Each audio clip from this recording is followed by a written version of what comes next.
నమస్తే, this is Shaurya. Welcome to our channel. ఈ రోజు మనతో పాటు సీనియర్ జర్నలిస్ట్ దాము బాలాజీ గారు ఉన్నారు. వారితో మాట్లాడతాం. నమస్తే సార్. సార్, మనం గతంలో చర్చించుకున్నాము, ఆ ముగ్గురు ఆడపిల్లలు ఒకేసారి బిల్డింగ్ మీద నుంచి దూకి చనిపోవడం. సో వాళ్ళు ఒక గేమ్ కి సంబంధించి ఇంటరాక్ట్ అయ్యాను అనుకున్నాం. బట్ దాని వెనుకతల ఫాదర్ హిస్టరీ కూడా ఉంది అని చెప్పేసి అంటున్నాం. సో ఏంటి సార్, అంటే ఇంకా ఇంకా డెప్త్ గా పోయే కొద్ది చాలా డీటెయిల్స్ వస్తున్నాయి ఆ కేసులోని. యాక్చువల్ గా ముగ్గురు చిన్న పిల్లలు వాళ్ళు, ఇందులో 16 ఏళ్ళు, 14 ఏళ్ళు, 12 ఏళ్ళు. నిషిక, ప్రాచి, ఫాకి, ఈ ముగ్గురు ఆడపిల్లలు 9వ అంతస్తు నుంచి 1 by 1 దూకి చనిపోయారు. అర్ధరాత్రి దాటిన తర్వాత ముందు ఒకరు దూకారు, రెండో వాళ్ళు దూకారు, 3 అలా ముగ్గురు దూకి చనిపోయారు. ఇది ఒక దేశంలోనే సంచలనంగా మారింది. సో ఈ కేసుకి వీళ్ళు ఆత్మహత్యలకు ప్రధాన కారణం, వీళ్ళు కొరియన్ గేమ్ కి అడిక్ట్ అయిపోయారు. అందుకని గత కొన్నేళ్లుగా స్కూల్కి కూడా వెళ్ళట్లేదు. వాళ్ళు దానికి అడిక్ట్ అవ్వడం వల్లనే చనిపోయారు అన్న వార్త ఫస్ట్ లో వచ్చింది. దాన్ని అందరూ కూడా నమ్మారు. మనం కూడా దాని మీద స్టోరీ చేసాం. అయితే పోలీసులు దీన్ని క్షుణ్ణంగా వదిలేయకుండా, అంటే ఇది సింపుల్ గా తేల్చేయకుండా అసలు ఇంకేమన్నా ఉన్నాయా కారణాలు, ఒట్టి గేమ్ వల్లే చనిపోయారా వీళ్ళు అనేది లోతుగా వాళ్ళు ఇన్వెస్టిగేట్ చేయడం మొదలు పెట్టారు. ఇన్వెస్టిగేట్ చేసినాక వాళ్ళకి అనేక విషయాలు బయటకు వచ్చాయి. ఇది అంత సింపుల్ కేసు కాదు, ఓన్లీ గేమ్ వల్ల వీళ్ళు చనిపోలేదు, దీని వెనక వేరే కారణాలు ఉన్నాయి, ముఖ్యంగా ఫాదరు ప్రధాన కారణము అనేది వాళ్ళు తేల్చారు. చాలా బాగా నాకు ఈ మధ్య కాలంలో నచ్చింది ఏంటంటే, ఇన్వెస్టిగేషన్ చాలా బాగా చేశారు పోలీసులు. ఒక సైకలాజికల్ యాంగిల్లో, సోషలాజికల్ యాంగిల్లో, అన్ని యాంగిల్స్ లో కూడా ఈ కేసుని ఒక క్రైమ్ ని కాకుండా దీని వెనక సామాజిక పరిస్థితులు ఉన్నాయి. ఒక కుటుంబం, ఇవాళ కుటుంబం అంటే ఎలా ఉండాలి, కుటుంబం ఫ్యామిలీ స్ట్రక్చర్ ఏంటి అనేది ఉంది. పిల్లల పెంపకానికి సంబంధించి అనేక లెసన్స్ దీంట్లో ఇవాళ పేరెంట్స్ కానీ మనం కానీ అందరూ కూడా నేర్చుకోవాల్సిన ఒక లెసన్స్ చాలా ఉన్నాయి దీంట్లో ఒక ఈ కేస్ స్టడీగా. అందుకని పోలీసుల ఇన్వెస్టిగేషన్ ని మనం ఖచ్చితంగా అభినందించాలి. అసలు వాళ్ళు ఎలా జరిగింది, పోలీసులు ఫైండింగ్స్ లో ఏమేమి తేలాయి, ఈ విషయాల గురించి మాట్లాడుకుందాం.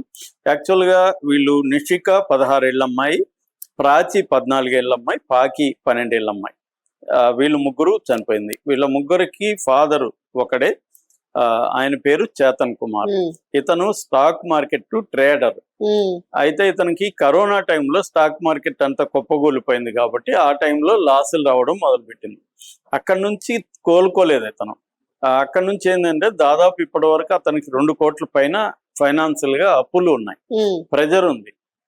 ఇది ఒక యాంగిల్. రెండో యాంగిల్ ఏంటంటే అతనుకి ముగ్గురు భార్యలు, ముగ్గురు ఎవరెవరి పేర్లు కూడా చెప్తాను. సుజాత, షీనా, టీనా, ముగ్గురు. అదే బిగినింగ్ లో వచ్చిన ఇన్ఫర్మేషన్ అసంపూర్తం, ఇది డీటెయిల్ గా వచ్చింది. సో సుజాతకి నిషిక కూతురు, పెద్ద కూతురు, పెద్ద భార్య కూతురు.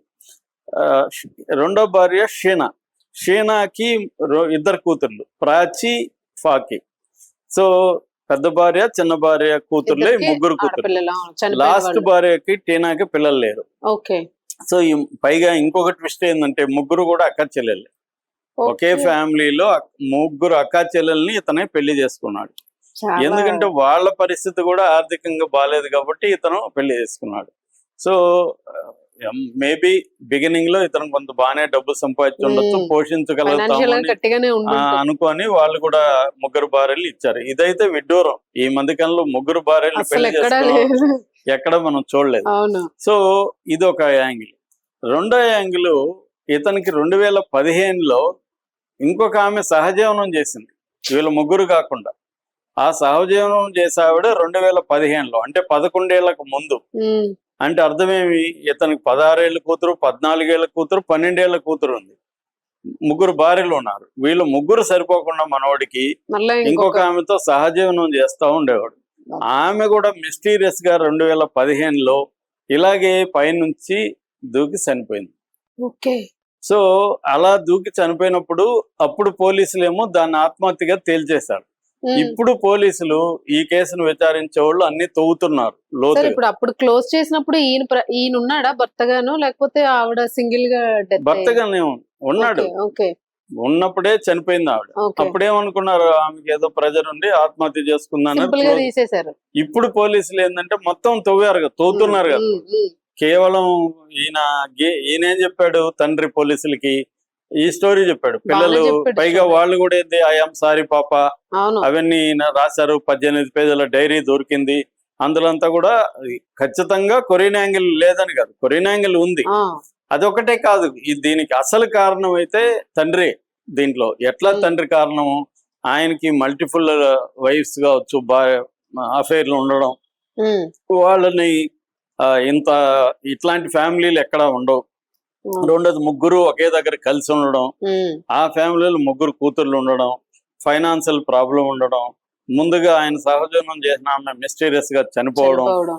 దాని తర్వాత ఇతను ఏం చేసేవాడు, ఈ ఫైనాన్షియల్ ప్రాబ్లం తో ఇతను స్కూల్ కి వీళ్ళు పోలేదని కదా ఇప్పటి వరకు స్టోరీ. అవును. వీళ్ళు పోతా ఉన్నారు, ఈయన పంపించలేదు ఫీజులు కట్టలేక ఈయన ఆపేశాడు. ఓకే. ఆపేశాడు. 6 ఏళ్లుగా స్కూల్ కి పోలేదు వీళ్ళు. అబ్బా. ఒక రోజు 2 రోజు కాదు, ఈయన స్కూల్ కి పంపించున్నా ఈ పిల్లలు ఇలా ఉండేవాళ్ళు కాదు. అవును. సోషలైజ్ అయ్యేవాళ్ళు, అక్కడ స్కూల్లో తెలిసేది, వీళ్ళు గేమ్స్ అవును. ఏమన్నా ఆడితే ఫోన్లు ఉండవు. రెండోది లైఫ్ ఉండేది వాళ్ళకి. సో ఈయన అందువల్లే ఈయనే కారణం. ఈయన స్కూల్కి పోలేదు, చివరికి వీళ్ళు ఫోన్లు కూడా ఈయన అమ్మేసుకున్నాడు ఉమ్. డబ్బుల కోసం. వీళ్ళు వాడే ఫోన్లు కూడా ఇప్పుడు ఫ్లాట్ మరి డబ్బులు లేవు, ఫ్లాట్ కూడా రెంట్దే.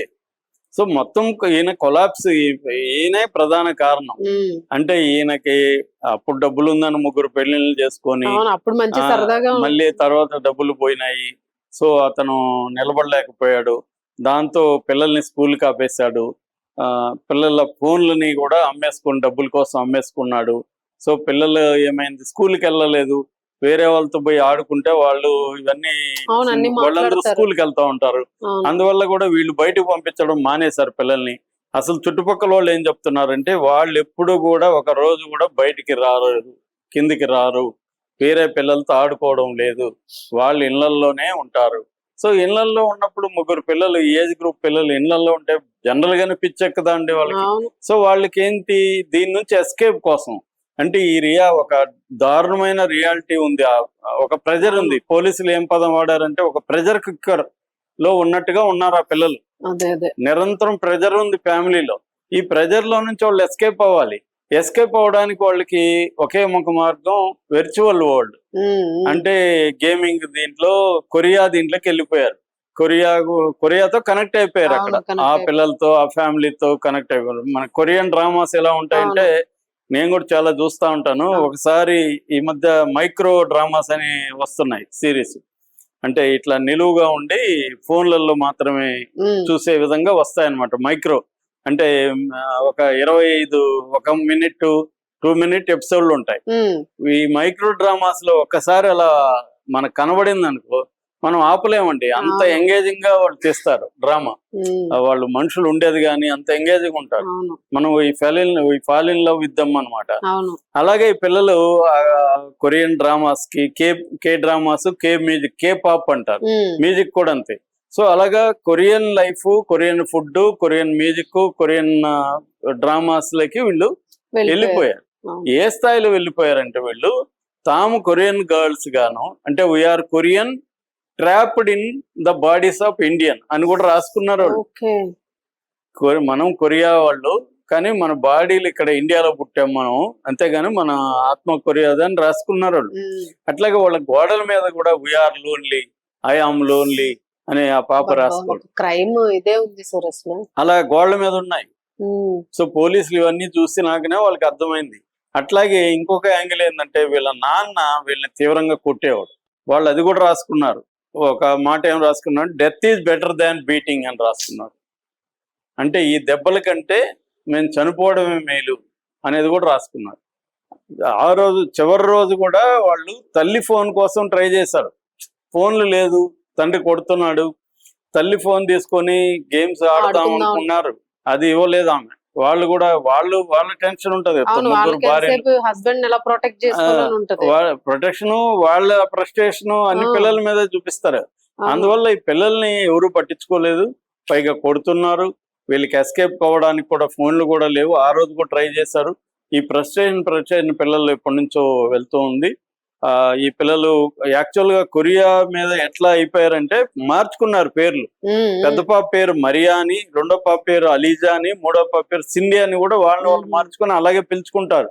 ఏ సిండి, మరియా, అలీజా అని పిలుచుకునేవాళ్ళు. వాళ్ళు వాళ్ళకు ఒక ప్రపంచాన్ని వాళ్ళకు ప్రపంచం సృష్టించుకునేసి ఒక ఊహా ప్రపంచం అనండి లేకపోతే వర్చువల్ వరల్డ్ అనండి ఒకటి చూపించుకొని ఉంటున్నారు వాళ్ళు ఆ, ఈ రియాలిటీ నుంచి తప్పించుకోవడం కోసం. అవును దాన్ని కూడా లేకుండా చేశారు. చేశారు. రియాలిటీ ఏమో హారిబుల్ గా ఉంది, వాళ్ళకు అందమైన ఎస్కేపిస్ట్ రియాలిటీ సృష్టించుకుంటే దాన్ని కూడా తండ్రి ఉమ్, ధ్వంసం చేసేసాడు, వాళ్ళని కొడుతున్నాడు. సో ఉమ్, ఇది రియాలిటీ దుర్భరం, తండ్రి కొడుతున్నాడు, వేరే ఆల్టర్నేటివ్ వాళ్ళకి లేదు. లేదు, ఏం చేయాలి? సో దీంట్లో నుంచి వాళ్ళు రాశారు కూడా, మేము హౌ వి లవ్ కొరియా అనేది నీకు అర్థం కాలేదు, అవును. మా డెత్ నీకు ప్రూవ్ చేస్తుంది అని కూడా రాసుకున్నారు ఓహో. డైరీలో. ఓకే. అంటే వాళ్ళ ఫ్రస్ట్రేషన్, వాళ్ళంతా ఎక్స్ప్రెసివ్ ఉన్నారు పిల్లలు, అన్నీ చెప్తున్నారు. అవును. తండ్రి గాని తల్లులు గాని దాన్ని పట్టించుకొని, అరే పిల్లలు ఇలా ఉన్నారు, మన లైఫ్ పిల్లల్ని మనం ఎలా 6 ఏళ్ళుగా స్కూల్ పంపించుకున్న తండ్రి కూడా ఉంటాడు ఈ కాలంలో. ఏదో ఒక గవర్నమెంట్ స్కూల్లో ఎక్కడో ఒక చోట పంపించుండొచ్చు కదా. అంటే క్లియర్ గా తండ్రి కారణము అవును. అనేది పోలీసులు తెచ్చారు. అంటే ప్రధానంగా అప్పులు, ఫ్యామిలీ స్ట్రక్చర్ లో ఉండే ఆ ప్రెజరు, ఉమ్, తర్వాత sudden separation from the phones and world, ఆ ప్రపంచంలో రియాలిటీ ఘోరంగా అవును. ఉంటే దానికోసం ఒక ఫాంటసీ వరల్డ్ లెక్క వాళ్ళు వెళ్ళారు. ఉమ్, దాన్ని కూడా లేకపోవడం, ఇదంతా పోలీసులు చాలా నీట్ గా ఒక Elaborate సైకలాజికల్ ఆటోప్సీ లాగా చేసి ఉమ్. బయటికి తీసుకొచ్చారు. సో ఇప్పుడు పిల్లల్ని ఎలా పెంచుకోవాలి, ఎలా So, గమనించుకోవాలి అనేది అంటే ఒక పిల్లలకి సోషలైజేషన్ చాలా ఇంపార్టెంట్. అవును. వేరే పిల్లలు కొట్టుకొని వాళ్ళు పిచ్చుకొని ఏమన్నా జరగని కానీ వేరే పిల్లలతో కలపడం ఇంపార్టెంట్. మనం అవును. ఎంతసేపు వాళ్ళని చదువను ఇంట్లో కూర్చోబెట్టకూడదు, అవును. పిల్లల్ని ఆడుకోవడానికి వదలాలి, మనం తీసుకెళ్ళాలి, అవుటింగ్ తీసుకెళ్ళాలి. అవును. మన డబ్బులను బట్టి, నువ్వు డబ్బు లేదు మామూలు దగ్గరికి వెళ్ళు. వాళ్ళు ఎంత మెంటల్ చాలా. స్ట్రెస్ సో భరించారు నాకు తెలిసి. ఇవేవి చేయకపోతే పిల్లలు ఆ. వాళ్ళు చాలా డైనమిక్ గా ఉంటారు, చిన్నపిల్లలు హైపర్ గా ఉంటారు.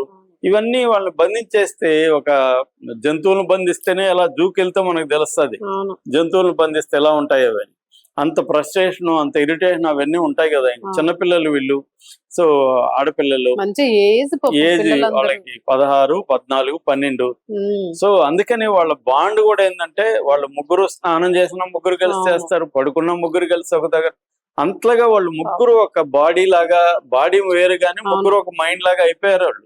సో అయిపోయి వాళ్ళ ప్రపంచాన్ని తీసుకొని వాళ్ళు దాంట్లో బతుకుతున్నారు. దాన్ని ఇతను లాగేసుకున్నారు. ఇంకొకేసారి అందరూ సో అందుకని పేరెంట్స్ అంటే ఇదే అవును. అయితే అందరూ ఉండరు ఇలాగా. ఇది Maybe కొంత చెప్పలేం అబ్నార్మల్ సార్, మన గానీ ఈ చుట్టూ మధ్య కాలంలో ఎంతో కొంతమంది ఉంటుండొచ్చు. ఈ మధ్య కాలంలో మేము ఆ మధ్య కూడా ఒక ఇంట్లో నుంచి పారిపోయే పిల్లల మీద డాక్యుమెంటరీ తీసాం. ఇప్పటికీ యూట్యూబ్ లో ఉంది, ప్లాట్ఫామ్ అవును. నెంబర్ 8 అని కొడుతూ వస్తుంది. అందులో మేము కారణాలు, ఆ ఆర్గనైజేషన్ సాతి అనే ఒక బ్రహ్మాండమైన ఆర్గనైజేషన్ ఉంది. వాళ్ళు మళ్ళీ ఇలా దొరికిన పిల్లల్ని తల్లిదండ్రులకు అప్పగిస్తారు, వీళ్ళకి కౌన్సిలింగ్ ఇస్తారు, తల్లిదండ్రులకు కూడా కౌన్సిలింగ్ ఇస్తారు, ఒక 1 year మానిటర్ కూడా చేస్తారు వెళ్ళినాక వీళ్ళు ఎలా ఉన్నారు ఏంటని. సో దాంట్లో వాళ్ళ ప్రధాన కారణం అని చెప్పింది 40% చదువు ప్రెజర్ ఉంటే, మిగతా బ్రోకన్ ఫ్యామిలీస్, కుటుంబాల మధ్య అంటే భార్యాభర్త గొడవలు, లేకపోతే ఇళ్లలో గొడవలు, ఫోకస్ చేయలేకపోవడం, ప్రెజర్ అనేది పిల్లల మీద పెరిగిపోతుంది. చదువే ఇప్పుడు ప్రెజర్, అది కాకుండా మిగతా ప్రెజర్ కూడా పిల్లల మీద పెరగడం, పిల్లలకి సోషలైజింగ్ లేకపోవడం, ఇవన్నీ వాళ్ళ కారణాలు. దాంతో వాళ్ళు ఇష్టం వచ్చినట్టుగా వాళ్ళు మారిపోతున్నారు. సో అందుకని ఇక్కడ కూడా తండ్రిది ప్రధానంగా కారణమైతే, తల్లులు కూడా వాళ్ళ తండ్రిలాగా బిహేవ్ చేస్తారు తప్ప ఏం లేదు. కానీ పిల్లలు తండ్రితోనే అటాచ్మెంట్ మళ్ళీ అదే రాశారు. అందుకని సారీ పాప అన్నారు కానీ ఎక్కడ మదర్స్ గురించి వీళ్ళు మెన్షన్ కూడా చేయలేదు అంత డైరీలో కూడా. తండ్రి గురించే చేశారు. అంటే తండ్రిని వాళ్ళు ఇదిగా తీసుకున్నారు, ఒక అథారిటీ ఫిగర్ గా. తర్వాత తండ్రి వాళ్ళని కొడుతుంటే వాళ్ళు ఏం చేయలేకపోయారు, తండ్రి ఫోన్లు తీసేసుకున్నారు. ఇప్పుడు పోలీసులు ఇతను అమ్మిన ఫోన్లను కూడా రిట్రీవ్ చేసుకొని దాంట్లో డేటా కూడా తీసుకొని ఇంకా సమగ్రంగా